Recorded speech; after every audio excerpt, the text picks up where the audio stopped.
Pagpasiring sa mga barangay kan Comelec Naga para sa satellite registration para mientras napigpundo kan opisina ngunya na bulan kan Hulyo.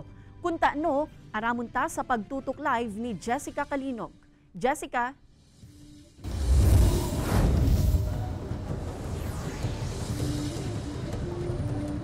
Kate, sigon sa Comelec Naga, sa Hulyo 15, magkakaigwanin ERB hearing para sa screening kay itong mga nagparehistro poon Abril hasta Hunyo. Kaya tanganing tawan dalan itong pagpreparar kan mga kakaipuhano na dokumento, pigmaawot kan opisina na ipundumo na ang satellite registration sa mga barangay.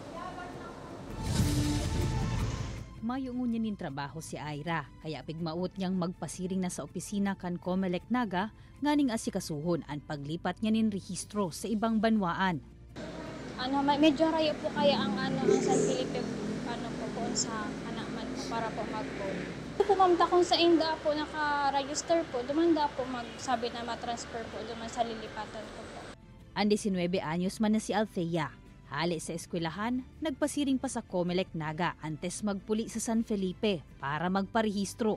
Sigun sa iya, mas maray asin less hassle ko ta na kung sa barangay ninda makaopresir ang Comelec kan sa indang mga serbisyo. Kasi malapit na po sa amin, tapos better din po if wala pong nakaschedule na work or for example on Saturdays or Sundays po sana. Sigun kay Attorney Michael Julia Jr., puon kan Pebrero, pagsikad liwat kan voters registration, nalibot na kan Comelec Naga ang 27 barangay kan syudad para mag-opresir kan satellite registration.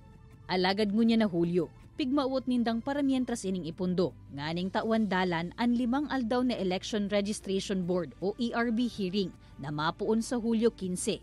Kung saan gigibuhon ang approval as in disapproval kan labi 4,600 na application for registration puon kan Abril hasta Hunyo. For approval to, kaya medyo mabusisi itong preparation for ERB, then after approval, sending of notices pa.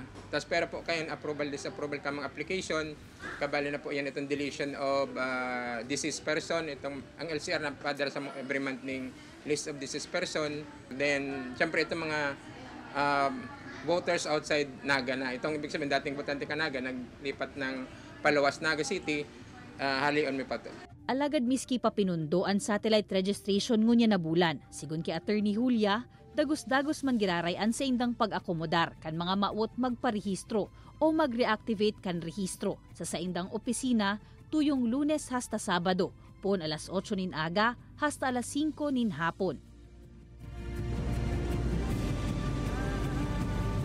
Since naubos na nga ni Kate na libuton kan Comelec Naga, ang 27 mga barangay kan syudad, kung makondusir man sindanin voters o satellite registration sa Agosto, second round na sana ini, asin sa piling mga barangay na sanaman gigibuhon.